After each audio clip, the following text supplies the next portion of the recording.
Hello, Business 630 students. This is Professor Hassey. I bet you're getting sick of me with all these videos every other day. So I apologize for that. That's the best way we can do this. This is our week 6 update video heading into the weekend of December 4th and 5th. This is the main topics of our update video today is case number 3 and the electrics case, our continuing discussion of that. Case number 3 is due Sunday, December 5th at midnight. There are extensions available if any of you need some extra time. Just make sure you send me an email or a text and let me know about that. And that is no problem. I'm looking for, if you do want an extension, I'm looking for posting by Tuesday, December 7th. Then we have the electrics case, which we'll talk about as well, which is due Sunday, the 19th. We've already had some good discussions in our Thursday evening student hours. We'll do that again heading into week 7. We also have a special review session for this case and case number 4 on next Saturday, December 11th at 10 a.m., which will be recorded for those who cannot attend the review session. But I urge you, if you cannot attend the review session, please send me questions, send me the drafts of your WAC calculations, of your warranty calculations, of your spreadsheet calculations, and I will review them and get them returned to you with comments about what direction you're going, both positive or negative. And I know that will be a big help in your writing of your paper. In addition, on Sunday, December 5th, I will post our introduction to week number 7 and our case number 4 video of case number 4 problem and assessment, which will be due also on December 19th, but you'll have 2 weeks to do that case, but I will introducing it this Sunday. So you're all caught up to date. Let's take a look at case number 3. Case number 3 is not the most difficult thing of case number 3 is for you to find the data, okay? To find the data and to understand the data. We had a lot of questions on Thursday evening about where do I find this? What does it mean? Because every company's financial statements are different. Yes, they follow the pattern of revenues minus expenses, assets equals liabilities plus equity, but they can show it so many different ways. And it's determined a lot by the type of business you're in, okay? Naturally, a bank, a financial institution, is not going to have inventory turnover. And their liquidity ratio would be a little bit out of whack compared to a manufacturing or a retail company. So every type of business and every type of industry they are in has different qualities in their financials. And that's part of this exercise based on the companies you have selected. All right. My assessment of this case will be your ability to find data, all right, and to assess it. And these 3 questions. Has the firm improved its performance from the previous year, September 30th, 2020 to September 30th, 2021? Is the firm managed efficiently? As a potential investor, would you consider this a stock you would purchase? Answer those 3 questions based on finding equations, finding analytical data ratios from these 4 sections: profitability, asset management, liquidity, and debt management. Also, a comparison to industry average would be wise to take a look at answering those 3 questions. Is your company managing efficiently if their company is way off the industry average of their competitors? So that's what I'm looking for. And then I want you to put it in a variety, a format of a PowerPoint, like you're presenting it to the class, or like you're presenting it to some potential people who are interested in your company. Again, you don't have to present it verbally, but give me the file of various slides to explain the interpretation of financial statement for your particular company. Now, in case number 3, I provided you a format example of the PowerPoint. This is to give you a general idea how it should be formatted. But again, I'm looking for some individuality in this. I'm looking for some of your own personality and how you would actually give a presentation to a group of individuals or to myself.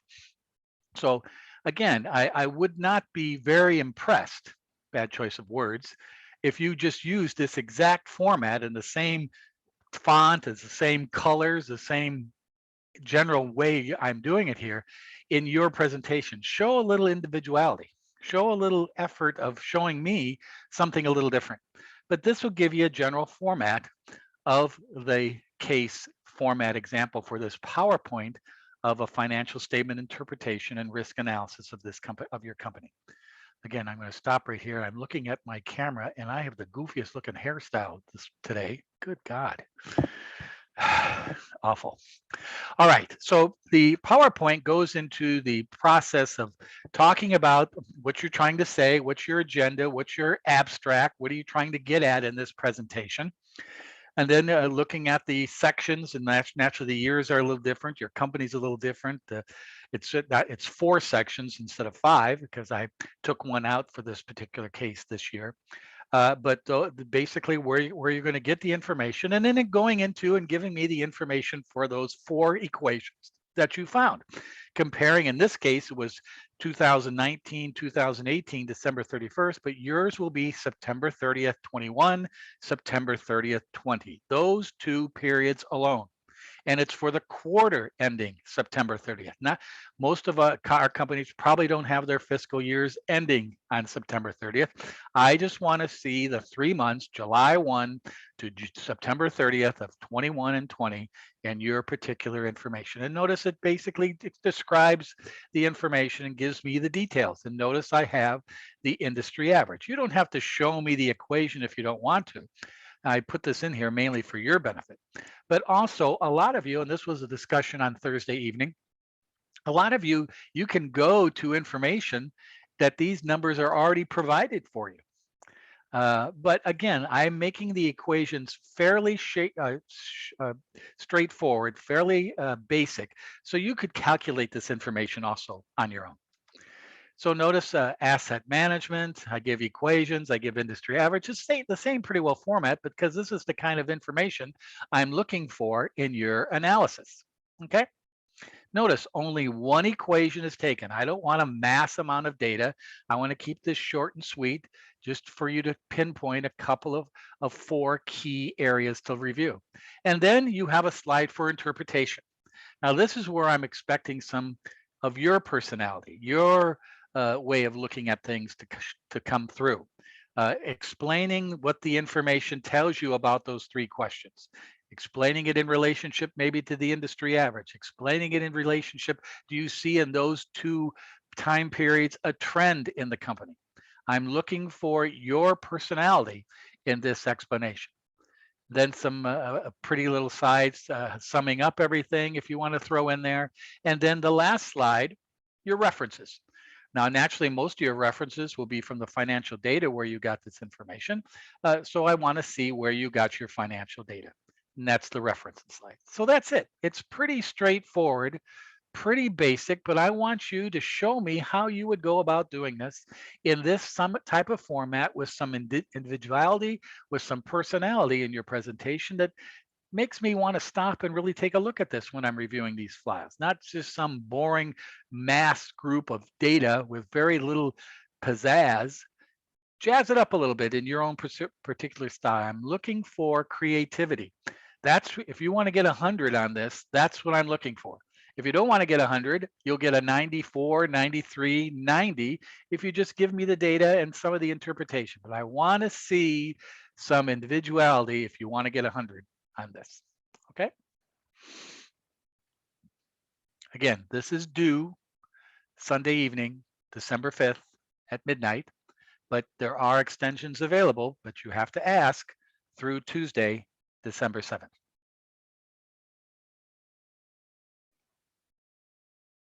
Now the electrics case, and again, this is an ongoing saga over the next few weeks, probably leading up to and the final real last review of this next Saturday morning at 10 o'clock on December 11th, because by that time you should hopefully have all your spreadsheets done. By that time you should have all your analysis done and are in the final stages of writing your paper in that next week to submit it on the 19th. So remember, I'm looking for 2 files to be posted. I'm looking for a Word or a PDF file of your particular paper in APA format. And I'm looking for a second file of your analysis on a spreadsheet of the data that you have to find in the capital budget analysis of this company. Okay. So the key part of this case, and we'll get to that analysis in just a minute, but the key part of the written paper in this case is to answer these 9 questions. Answer these 9 questions on page 4. That's the core of the writing part of this. To explain the market situation or the energy cost situation that has created this new financial strategy for this company. What is the company's project cost of equity and their cost of debt? You'll be doing this as a calculation. What is the appropriate discount rate? Yes, we're going to be using WACC.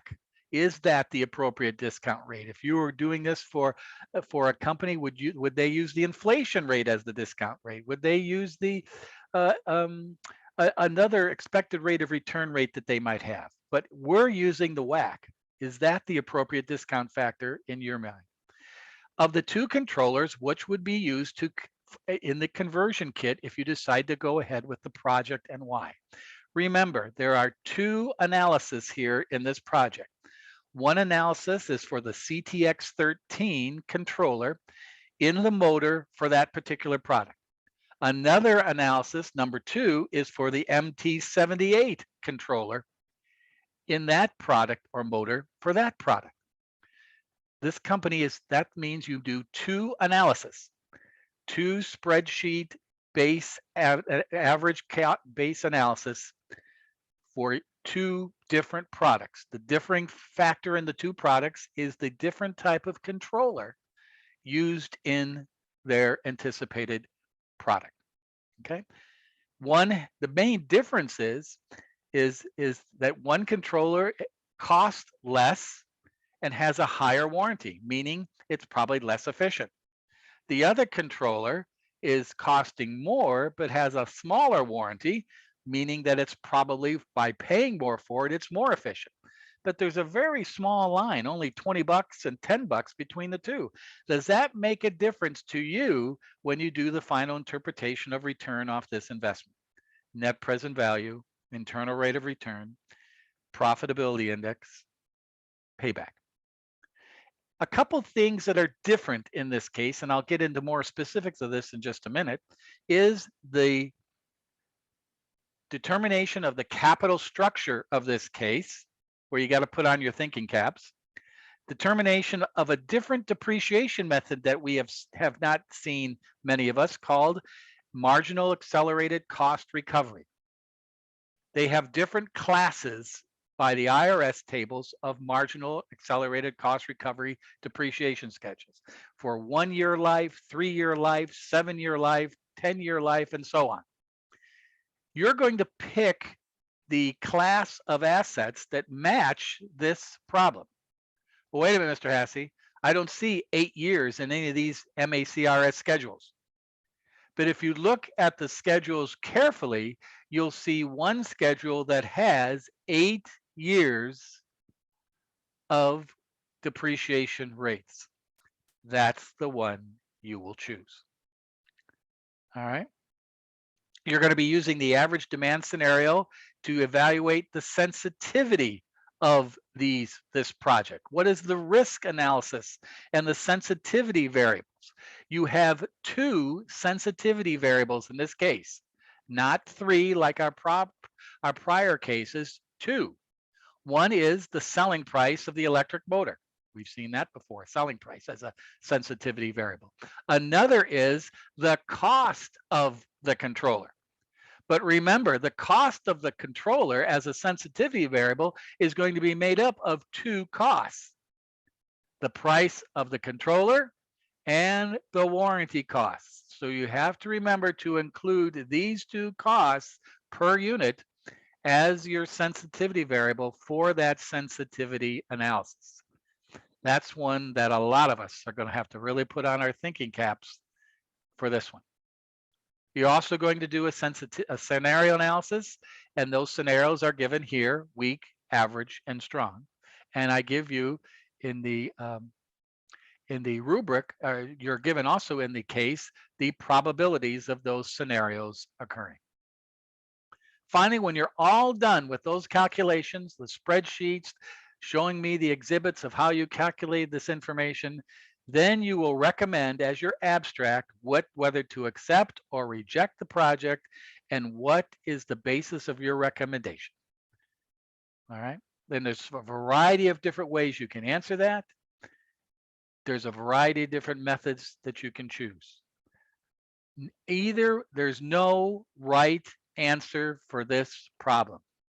The only right thing about this problem where you'll get an A is your interpretation and your explanation of the analysis that you come up with.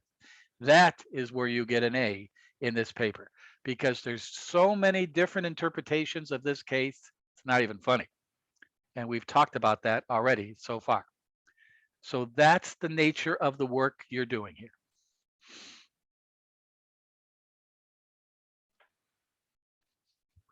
Another key document that we want to pay attention to is the variety of checklists that we have to do to complete this case analysis. In other words, go through a series of steps to get the data before you start piecing the data together into your analysis. So I'm going to type something down here on your spreadsheet exhibit. Let's put this here. Spreadsheet exhibit, which is the spreadsheet file you're going to be turning in. You should have a tab for your WAC calculation. You should have a tab for your warranty cost calculation. You should have a tab showing me your depreciation schedule under the MACRS method. You should have a tab in your spreadsheet for the average analysis for the CTX 13. You should have a tab in your analysis for the average, for the CTX 13 scenario analysis. You should have a tab. That's fun. You should have a tab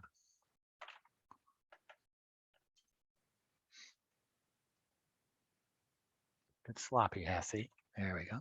You should have a tab for your CTX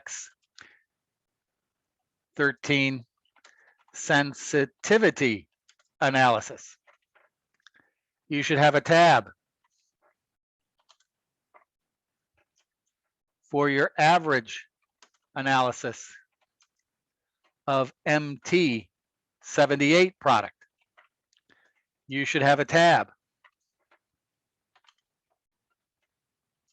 for your MT78 scenario analysis. And finally, a tab for your MT78 sensitivity analysis. That's what I expect to see in your spreadsheet. So I can go and when I read your paper and you refer to tab 1, you refer to tab 6 as exhibits in explaining your paper, or you might even include or paste some of the conclusions or the physical data into your paper. I can refer to your spreadsheet on how you calculated and came up with that information. How did you determine the capital structure? How did you determine the after-tax cost of debt? How did you determine the cost of equity? How did you determine the warranty per unit? How did you determine the depreciation and so on? We've done many of these already in our case examples, our templates. You just have to adapt this data to this particular case. And that's what I'm looking for in your electrics case assessment. Whew. But again, And I've said this before and I'll say it again. This is a great exercise for an MBA student who wants to be a leader, a strategist, to determine the course of effects of a company and management strategy. This is a key financial component of the training to do that. Can't say enough. So, knowing that, we start going through our various checklists. What is the capital structure? The cost of debt and the cost of equity. I'm going to leave the cost of debt and the cost of equity to you to figure out, but we had this discussion Thursday night. What is the capital structure? It says in the problem that the capital structure to be consistent as in the prior years for this company that they feel is an adequate capital structure, that debt is 0.5 or 50% of equity. Okay? That does not mean that debt is 50% of assets. It means that just what it says, debt is 50% of equity.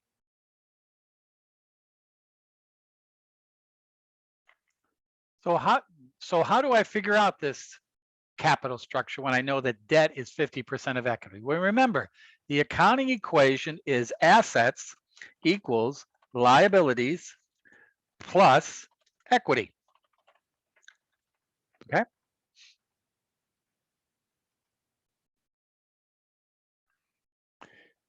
So if I know that debt is 50% of equity, I can determine what percent debt is of assets. And it's just simple arithmetic. Okay? Debt is 50% of equity, 0.5.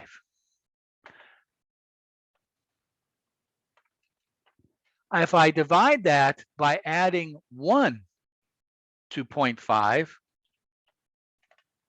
I can get the percentage of debt to assets.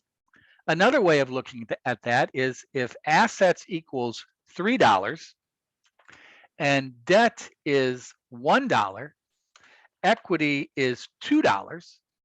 That means that's my accounting equation. $3 equals 1 plus 2. And in that equation, look, debt is 50% of equity. Well, what percent is debt to assets? It's the same as 0.5 divided by 1.5.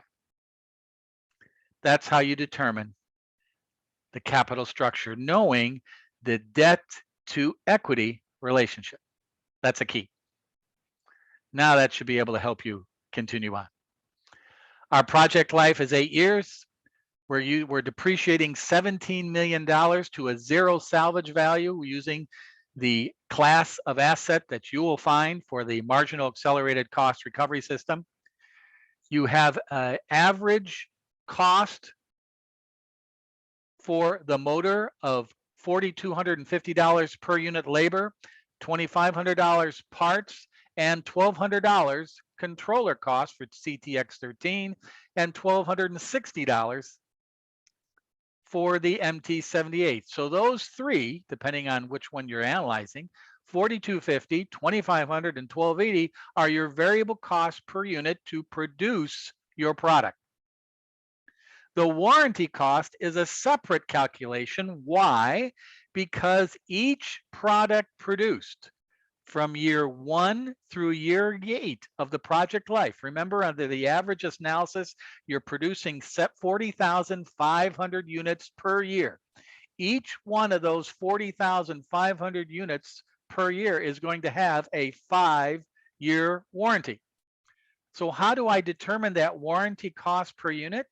I take, for the CTX machine, it's $75 for the motor and $90 for the controller. That's $165 a year warranty for 5 years. $165 year 1, $165 year 2, and so on. For the MT78, it's $175 per year for 5 years. To determine the warranty cost per unit, you have to take those 5 years of costs and discount them into one number. That one number will be your warranty cost per unit for every unit for every year, 1 through 8.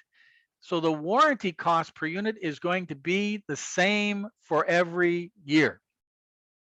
Wait a minute, Mr. Hassey. I'm inflating the other average cost, 4250, 2500, and 1280 or 1260 every year by our inflation rate, which happens to be 3%. Why am I not doing this here? Well, you will be doing it here when you do the cash flow analysis of year 1, 2, 3, 4, 5, and incorporate the inflation rate in that analysis. And then your discount rate would be your cost of capital, and that is how you would get the discounted cash flow of those 5 years.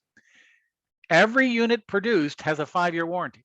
How do you get the full 5 years of those costs into one number? You do a present value analysis.